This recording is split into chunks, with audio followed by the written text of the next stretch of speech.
Good afternoon, everyone. Welcome to the webinar series hosted by CSI India, focusing on delivering knowledge free of cost to the users. In today's webinar, we will be focusing on the modeling and analysis of curved or profiled roofs having tapered columns. And we will also explore the import facilities available within eTabs from the CAD interface.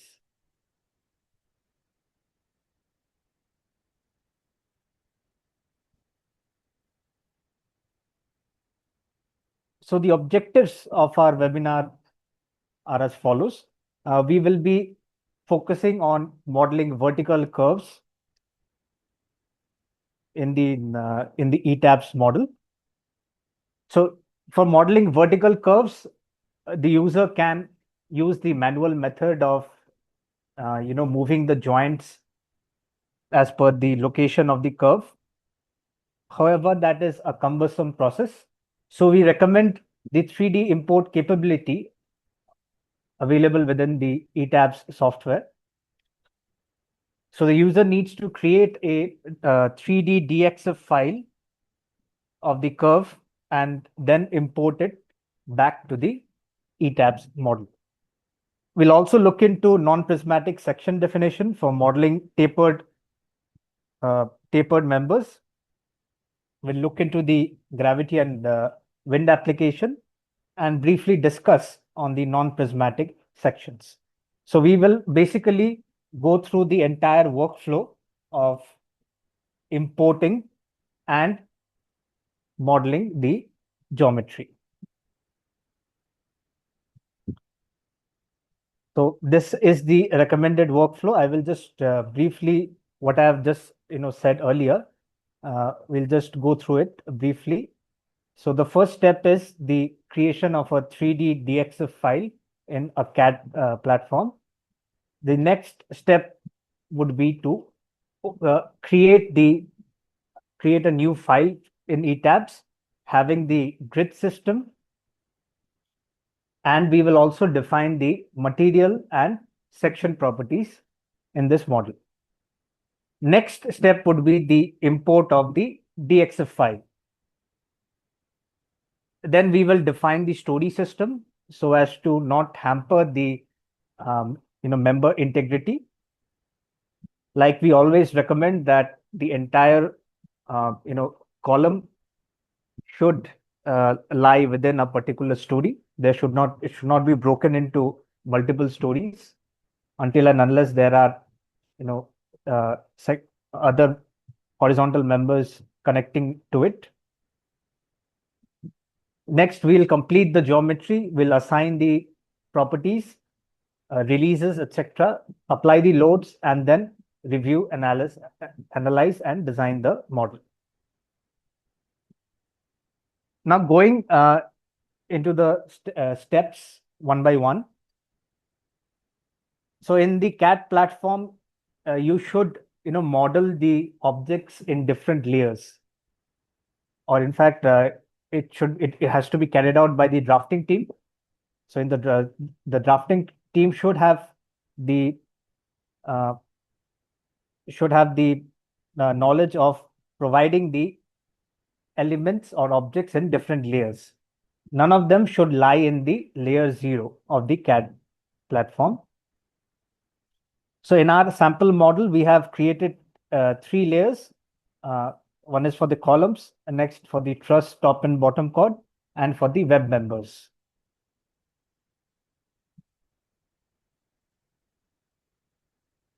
Next prerequisite for the DXF file is that the individual members, they should not be drawn as a polyline. You should draw them as individual lines or arcs so that the program can identify the 3D model. Next, it is always better that you divide the truss bottom chord into a number of segments so that the trusses are correctly identified. However, even if you do not break the uh, curve into multiple segments, the program does that internally. But to have a better control, we recommend that you break the curves into multiple segments within the DXF file. And the third is that the 3D model should start from the origin. Now, even if it is not drawn in the origin, the 3D model will get imported in ETABS, but it will not be located perfectly. So you'll have to make some minute adjustments once you do the import. So for the ETABS program, you firstly need to initialize the units and the region, set up the grid system. So once the grid system is created, you need to define the material properties as well as the section properties that you shall be using in the model.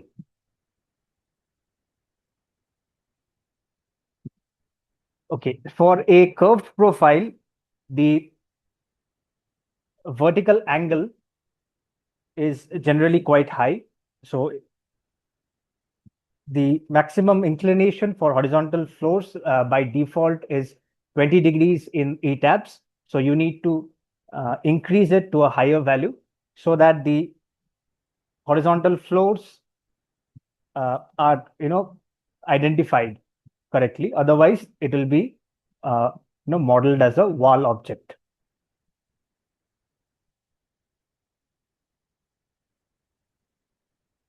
So when you click on the 3D DXF import, you will get this form in front of you.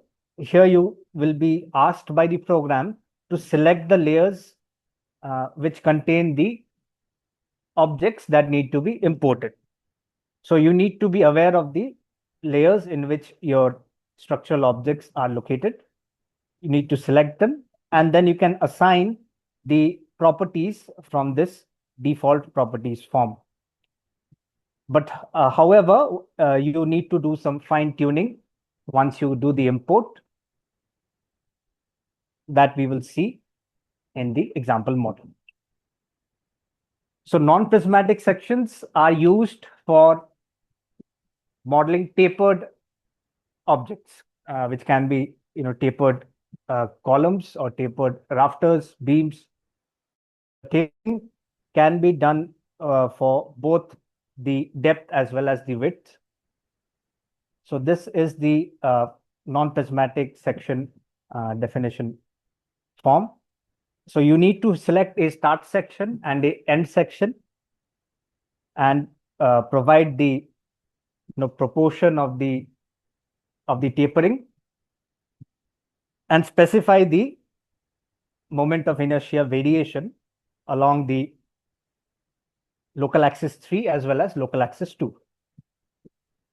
So the variation in the moment of inertia or the stiffness EI values is parabolic in the case of depth and linear in the case of the width. So this is where the where the variation is specified. So you can also have a cubic variation for the EI 33 or the EI 22. So this is the example model that we will be looking into. So this is a kind of a shed which has, where the sides are open, right? And the span, the horizontal span is 24 meters, and you have, 6 rows of columns or 6 rows of trusses at 8 meters apart. So we will now shift to the ETABS and start creating the model.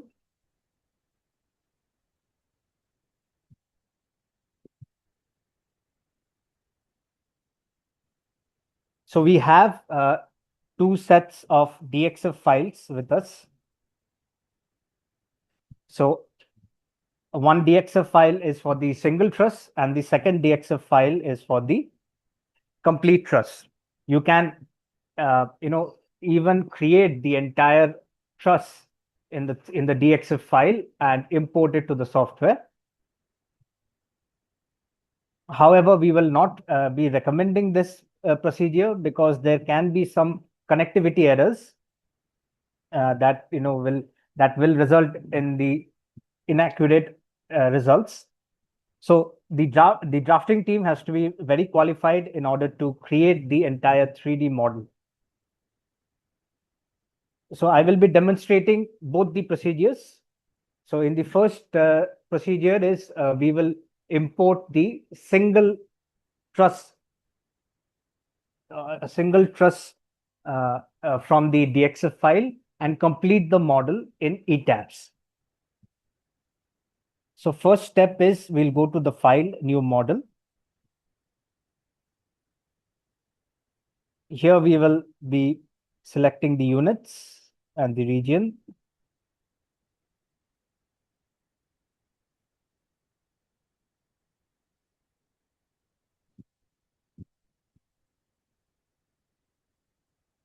Now the next step is the grid definition. So we will define the grids. So there are two number of grid lines along the X direction, and there are 6 numbers of grid lines along the Y direction.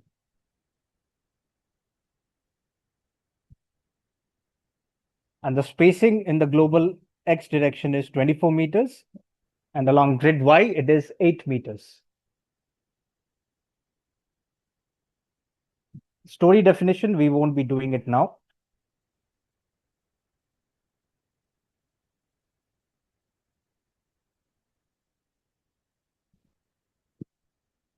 Next step is we will define the material properties.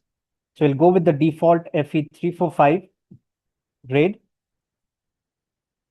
We'll go to define section properties, frame sections. So here for the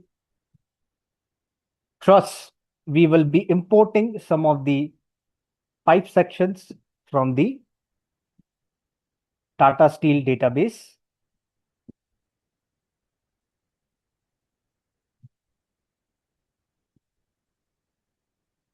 So 76.1, 3.6 CHS, then 165.1, 4.5. And for the columns, we will be defining a pipe section, a user-defined pipe section. Say the name is pipe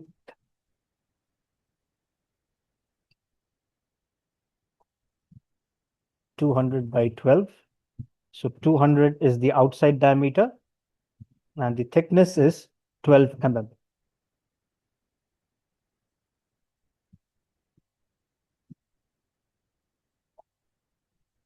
Another pipe will be 250 by 12.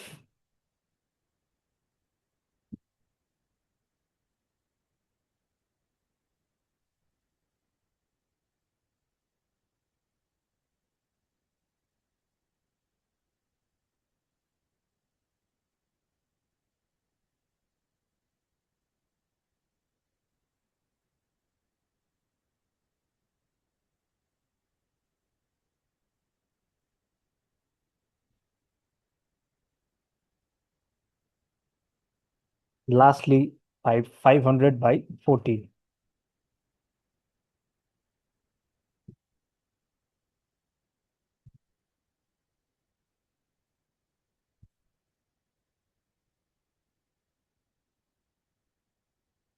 Now for the purlins, we will import another channel section from the Indian steel database, say ISLC 175.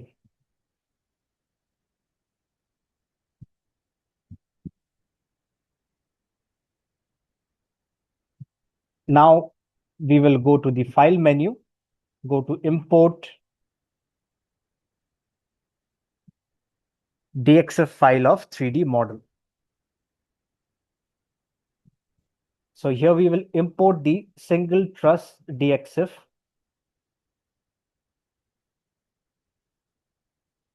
So our structural objects are located in the ETABS hyphen columns, truss and web layers.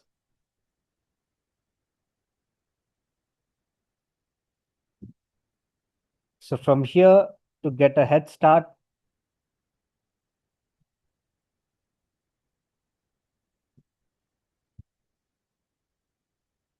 I will be selecting the column properties. Okay, now when you are importing the 3D DXF file from the AutoCAD or any other CAD platforms, you will be getting the stories coming at each and every joint. So here basically we will give in the merging stories option, we'll give a 5 meters height so that you get the stories at the at the what at the top of the main column and at the ridge level.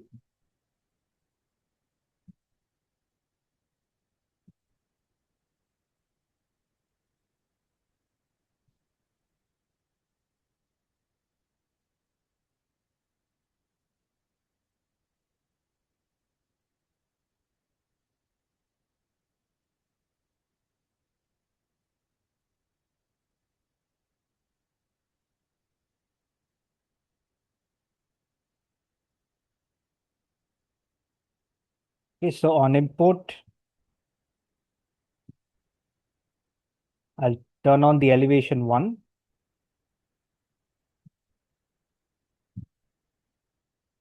Okay, so in the extruded view, you can see the member properties have been assigned for the columns.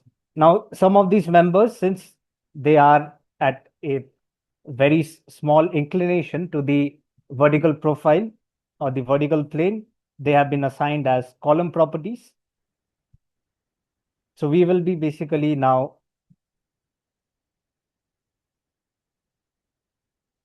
changing them to the web members, that is 76.1, 3.5.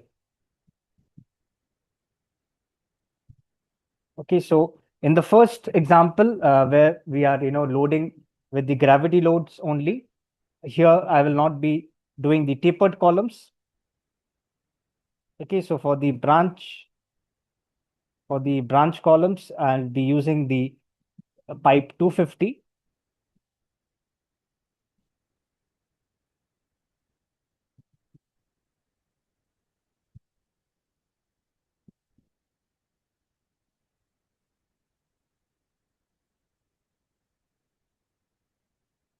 So you basically need to select the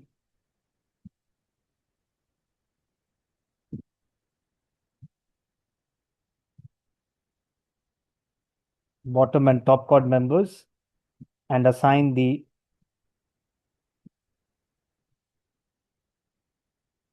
member properties, that is 165.1, 4.5.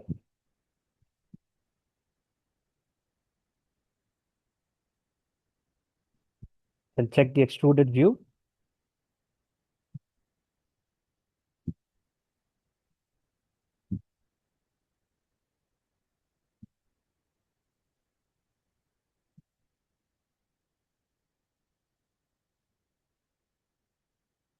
Okay, now we will be setting the tolerance.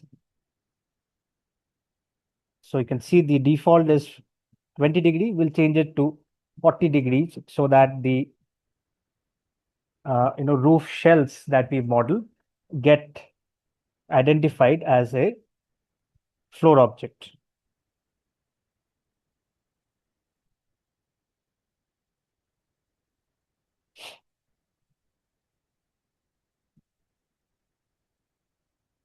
Now we will be making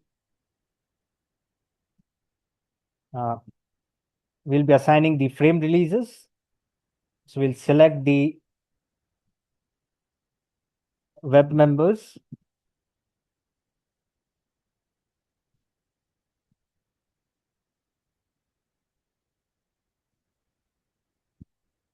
and we will be assigning the releases.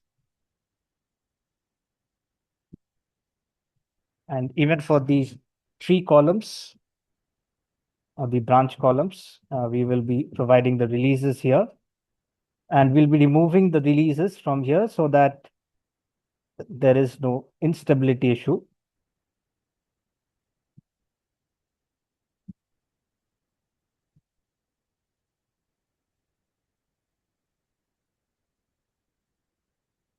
After this, we will be basically selecting the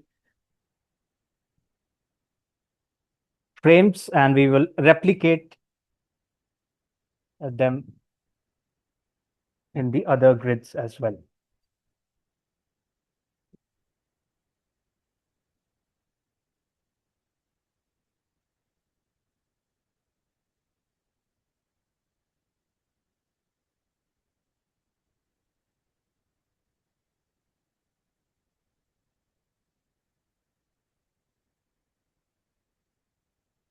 Now for drawing the purlins, we will be selecting the joints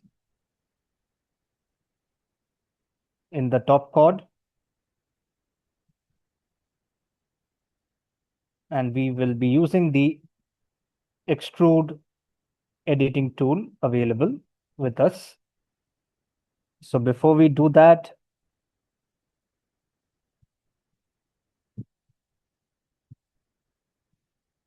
I will just reduce the tolerance.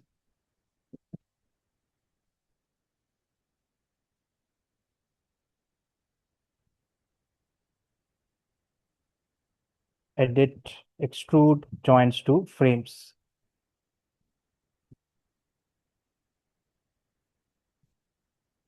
Or you can use the pick two points in the model.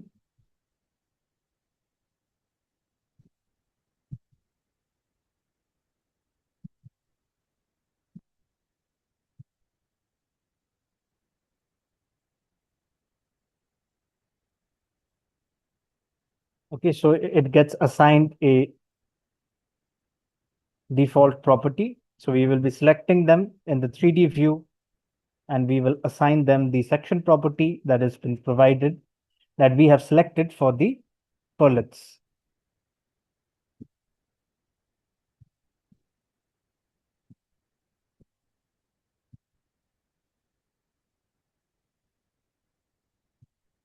Next, we will define a roof sheeting,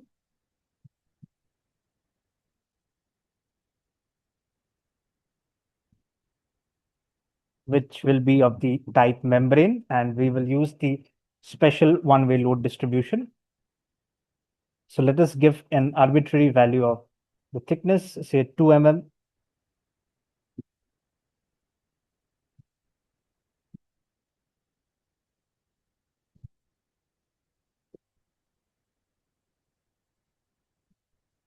So we will be now selecting these top chord members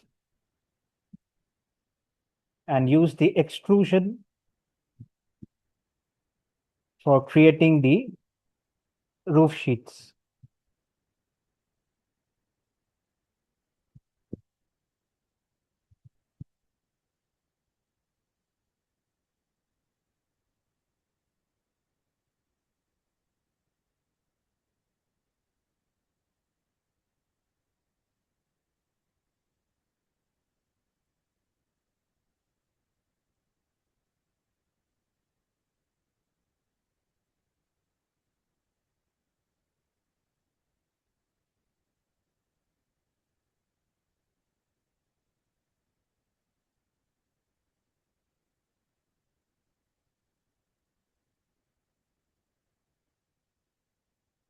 So these floor objects, or rather the roof sheets, have been assigned with the none property.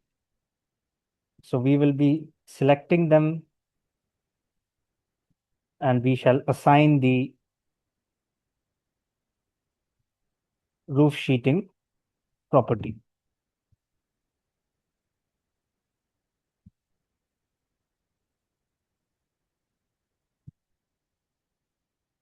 Now in this roof sheets, we will apply the gravity loads. Now, apart from the self weight, let's say there are some other dead loads due to electrical wiring, etc.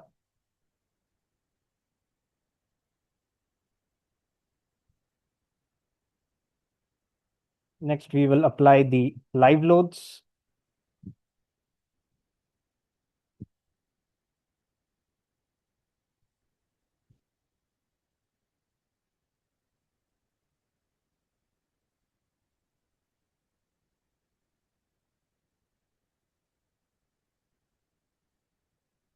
So we will again select these roof shells, and we will be using the mirror to create it for the remaining span.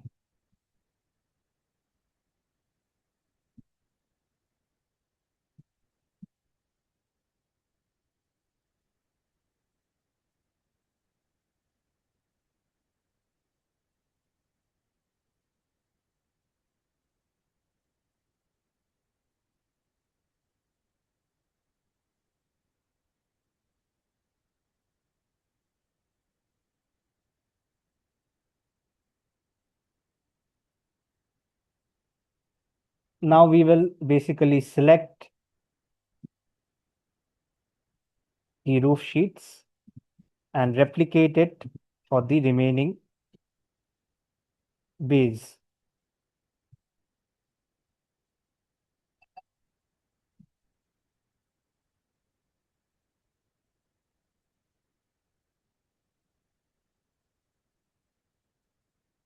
Okay, now you can simply select the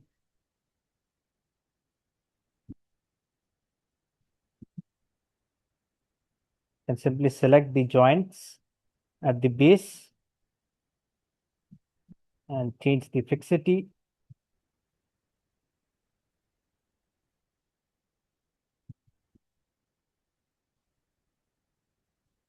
Okay, so basically what we have done is we have made all the changes in one particular uh,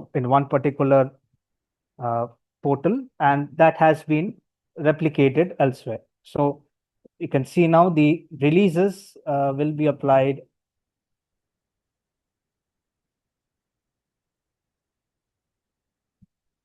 for all the objects.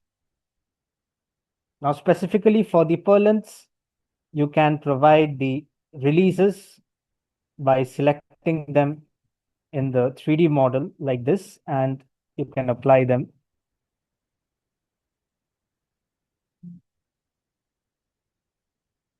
Oh,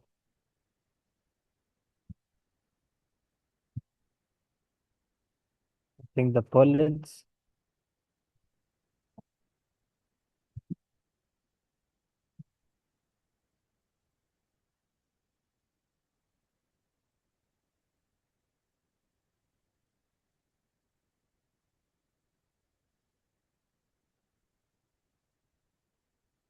So you can select the purlins like this, and you can apply the releases at the end.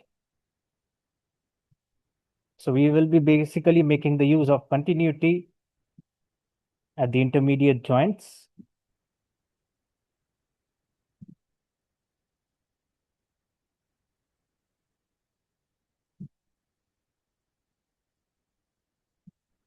Okay, so this is, how you quickly you can model a truss roof of a curved profile, and you can you know, apply the gravity loads and run the analysis.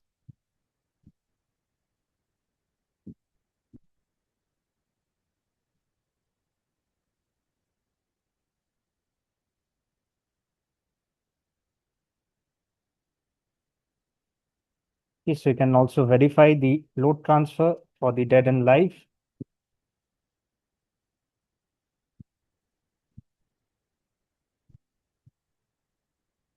And you can also run the analysis. You can run the design to check for the results. Okay, now for the purlins, we will be discussing on the design results uh, after we apply the wind loads as well. So I will just unlock the model.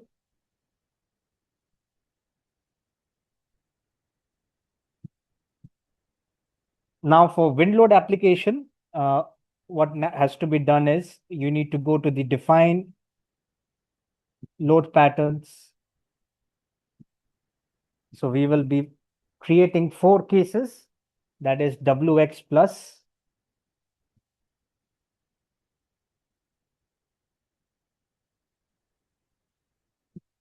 then another will be WX minus,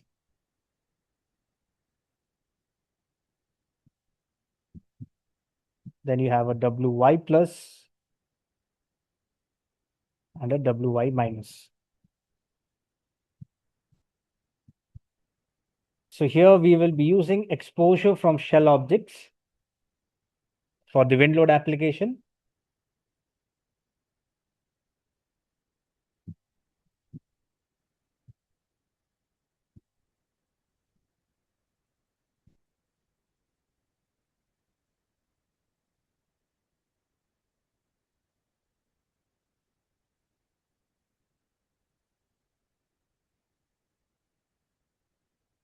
We will not be discussing the seismic load application as that has been covered multiple times in the previous webinars.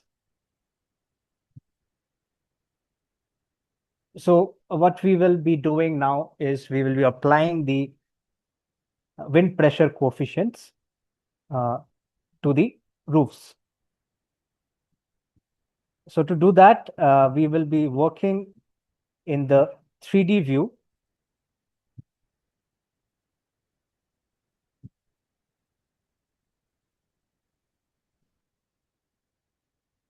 So basically we will be selecting, say for WX wind load, we'll basically select the one half of the roof, and we'll go to the assign shell loads wind pressure coefficients.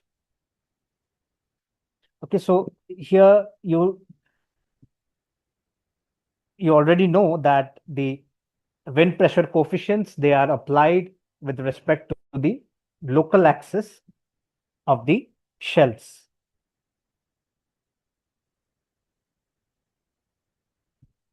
So let us let us just provide the wind load coefficient, say 0.85 positive for the windward direction, and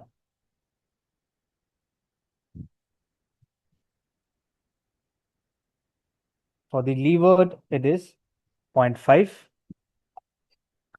Okay, you can use the PS button to get the previous selection and go to WX negative. So this will be the windward side now. So 0.85.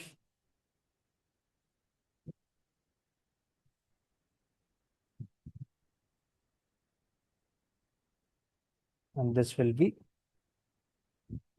0.5.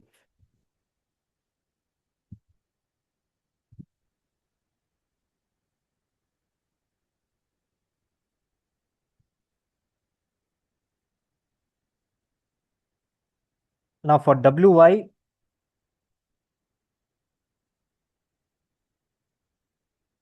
WY positive, this will be the windward side, 0.85.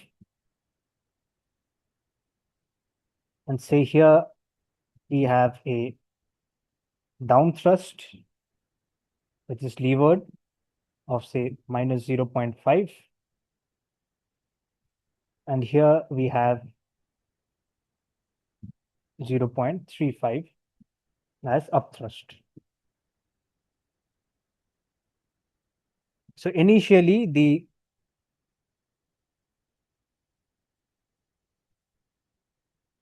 loads will be applied with the sign convention with respect to the local axis. So for Wy negative, this will also be 0.35. This will be the windward side.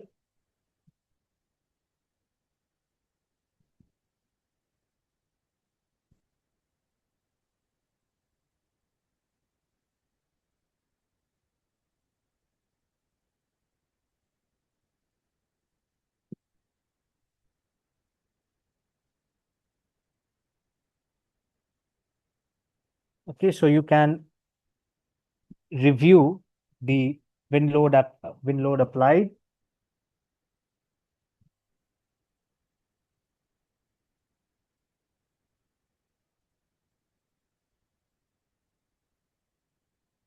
Can review it, whether it has been applied on all the directions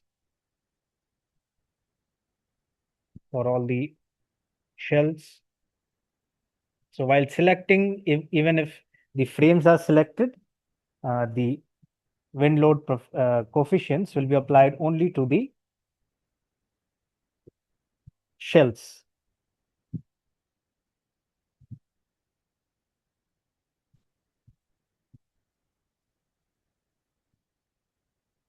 So you can now run the analysis.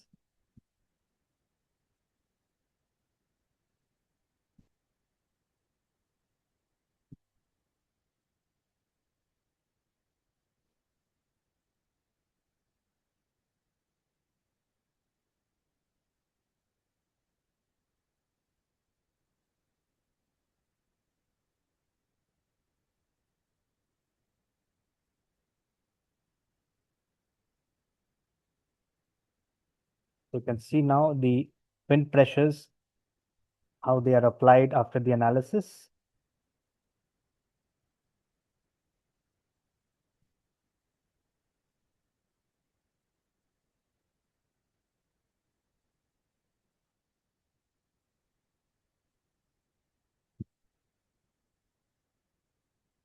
Now we'll unlock the model and we'll come to the definition and assignment of the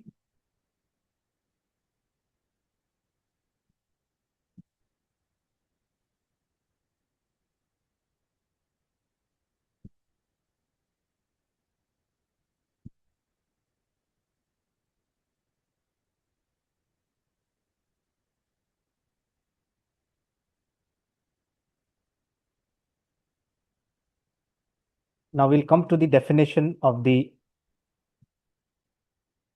non-prismatic sections. So we'll go to define section properties, frame sections.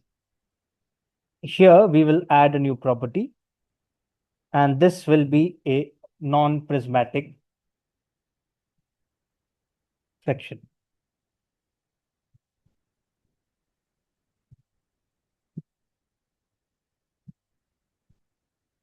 So let's name it tapered main.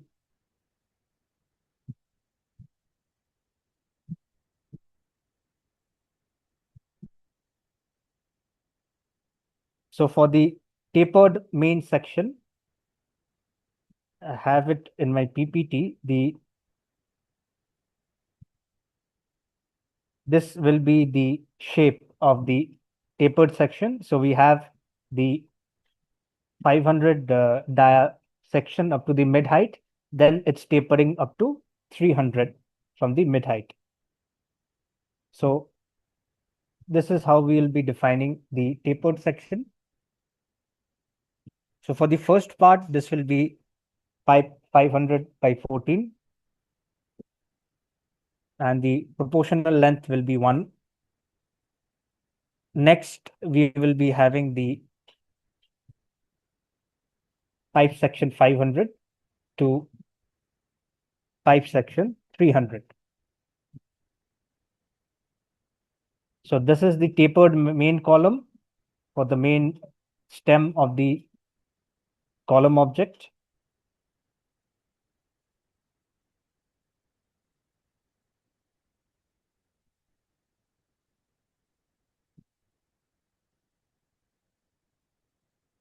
So this will be the tapered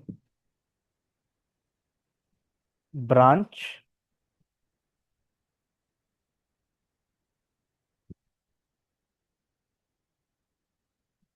So the tapered branch will be from pipe 250 to pipe 200.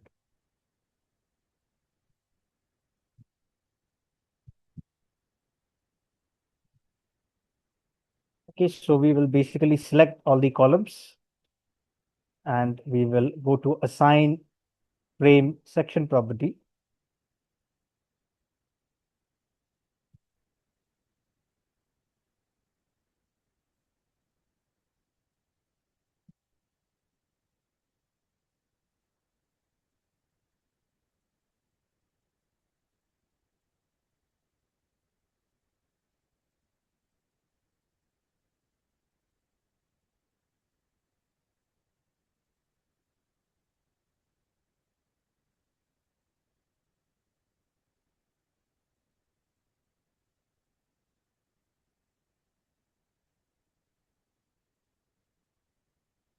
Okay, so this is how the tapered sections are defined and assigned in the model.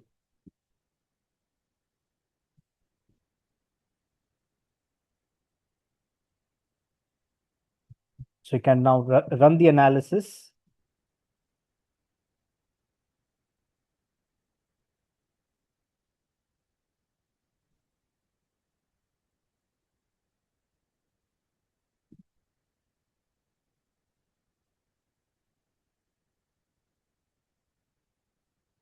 Then we can go to the define load combinations. So the load combinations have already been generated for the load cases.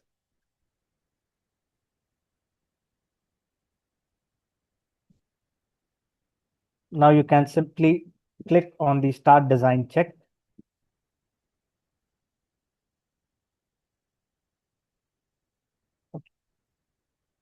So now coming to the discussion on the design results. So for the purlins, I have,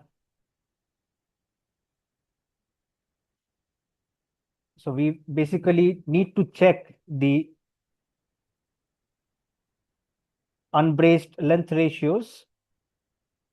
So for the purlins, currently I have not considered the usage of sag rods in my particular model. So what can be done is you can simply select the frame sections for the purlins and provide overrides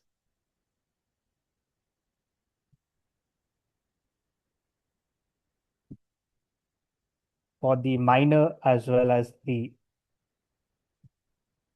unbraced length ratio for torsion, not for the major axis. The major axis will always be 1. So the effect of the sag rods in the purlins will be considered by providing the suitable overrides. So this is where the uh, designer needs to provide inputs in the design stage for getting the appropriate results. Okay, another thing that needs to be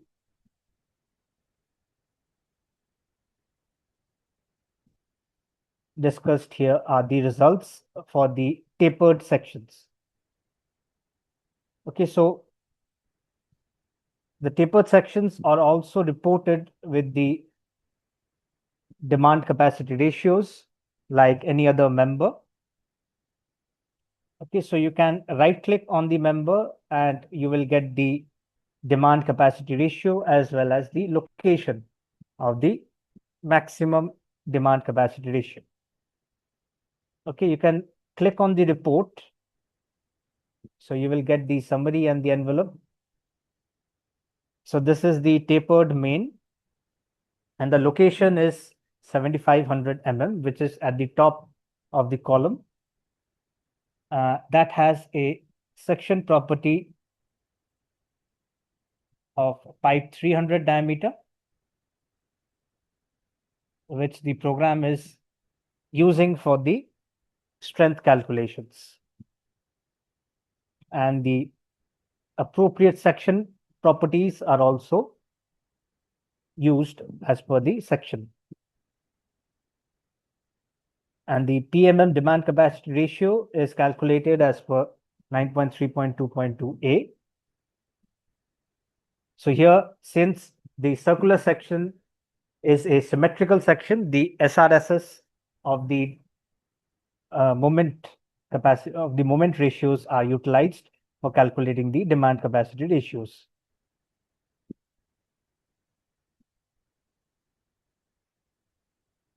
Similarly, you can scroll through any one of these intermediate sections, can go to the report and view the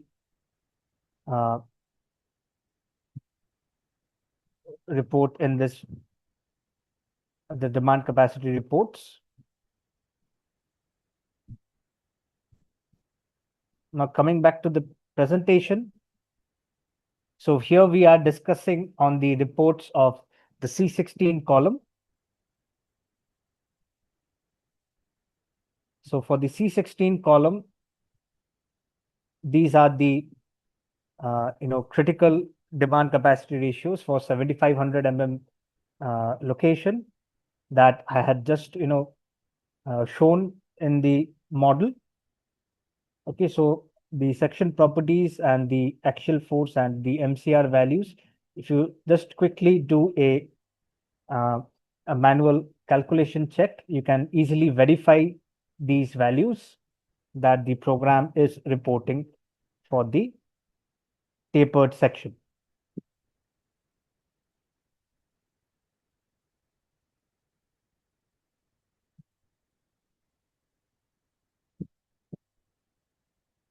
Okay, so since the program has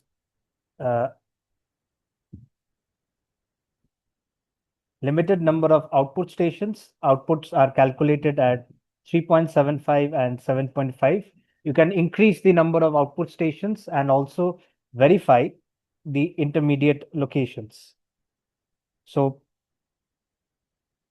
I have also verified the values at location 0. So at location 0, you have the height or the thickness as 500 mm, and the relevant physical properties, the relevant sectional properties are also reported, as well as the axial force design.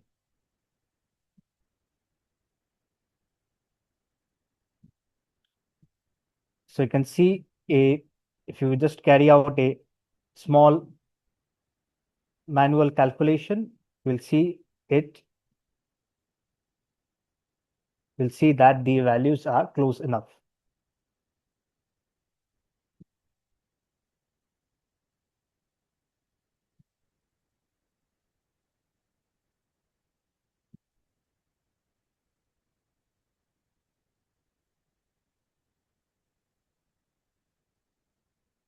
Now, since the program is considering the number of digits after the decimal point to a higher tolerance, and they are different with the manual calculations, so you will find these values to be slightly differing.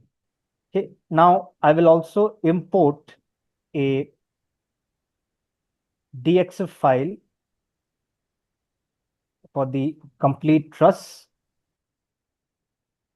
So we'll select the units. So I have not set up the ETABS model. So I'll just import the geometry for the demonstration purposes.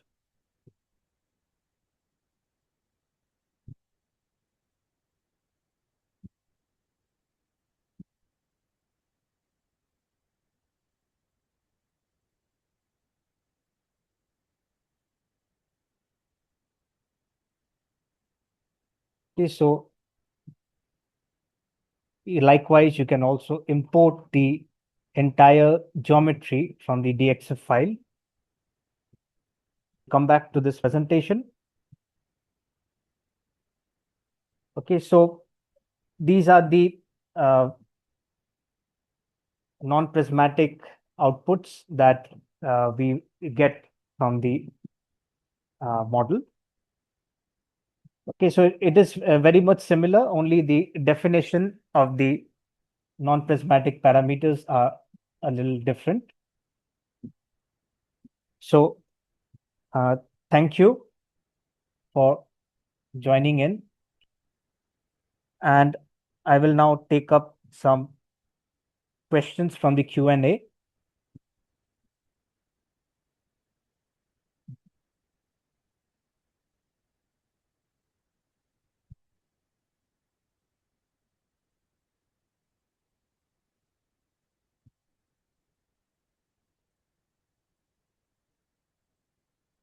Is it a rigid connection frame or axial only frame? No, this is a special moment frame with releases. Yes, this is a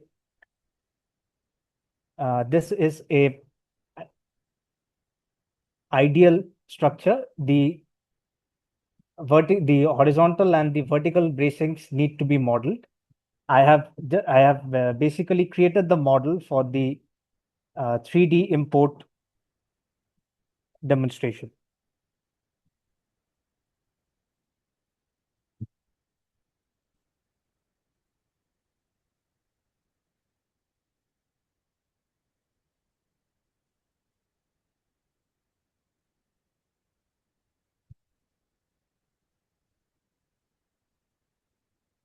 Okay, now for the tie bracings, see for the tie members, I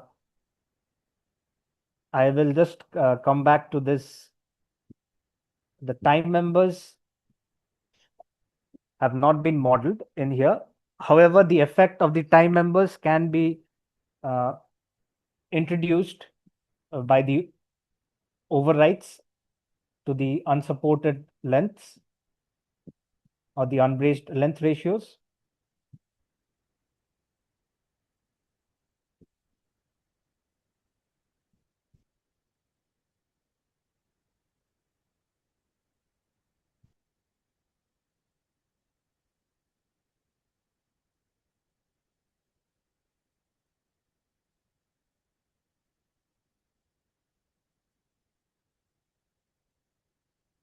Okay, so when you click on one of these, or you can simply go to the display design info. Here you can check the unbraced length ratios. Now, since this is a uh, out of plane, sorry, it's not in a straight line, the unbraced length ratios are taken as 1. So this is where the users need to overwrite the unbraced length ratios. You can simply select the members and go with the revise overwrites, in order to get the lateral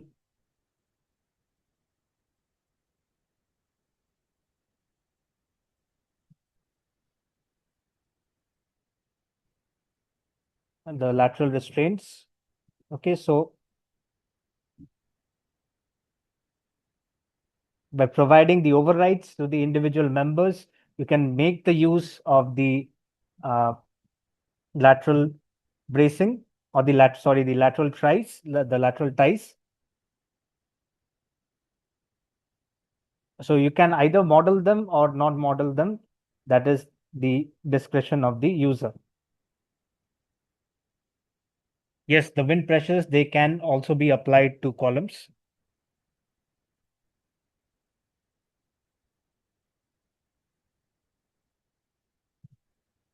So the tapering for the main column is the same diameter up to 50%, and then there is tapering. So that's why I have given 2 times. And for the branch, it's a single taper. Okay, to check the lateral drift of the structure, you need to uh, take up the column dimensions, the column deflections, either from the tables or from the graphical user interface. Yes, it is an open shed.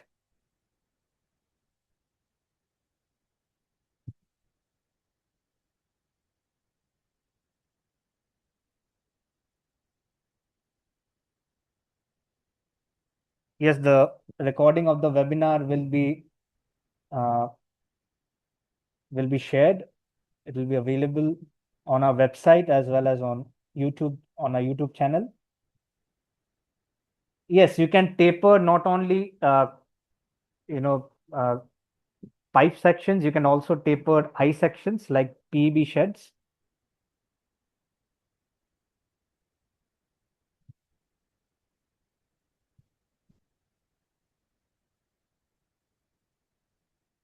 Yes, ETABS also supports the transfer of IFC files.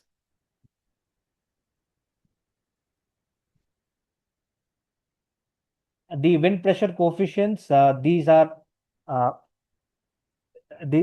been applied for demonstration purposes.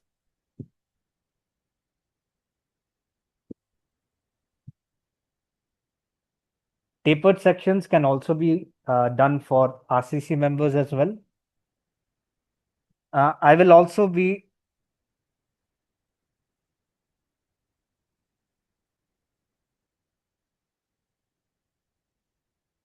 okay.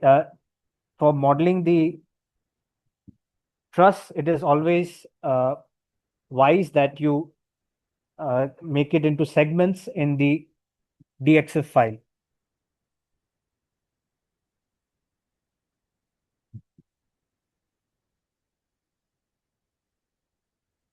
Okay, the column unbraced lengths, they are calculated by the program depending on the frame type or the effective lengths rather are calculated on the frame type, whether it is sway or non-sway. So I think I have answered most of the questions. Some are repetitive, but if there are any more queries which I may not have addressed, you can write to us at support@csiespl.in.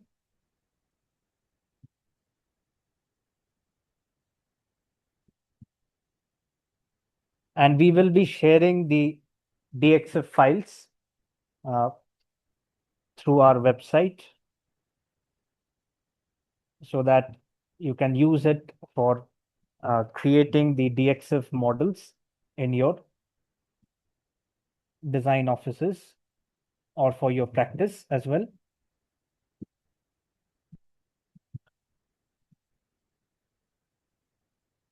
So thank you very much for joining in, and we will meet again in the next webinar. Thank you.